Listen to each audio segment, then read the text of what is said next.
If you're deciding whether it's worth the time or the effort to publish your ideas and put your thoughts out on the internet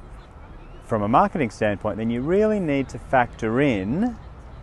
the trade-off between real life you, having real-time conversations with everybody, versus digital you, as in the videos that you create or the articles that you write, having those digital versions of you doing the heavy lifting. Now, I really like creating a digital asset where people can get to know, like, and trust me through videos and through articles, so that when we do meet in real life, we can be a lot further down that relationship. So I advocate to my clients, publish your ideas, allow people to know, like, and trust you, allow the right people to gravitate to you, and gently repel the people who aren't a good fit. And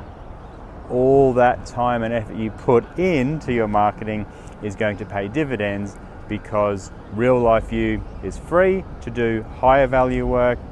but also the people you do attract will already know, like, and trust you. Hope that's useful.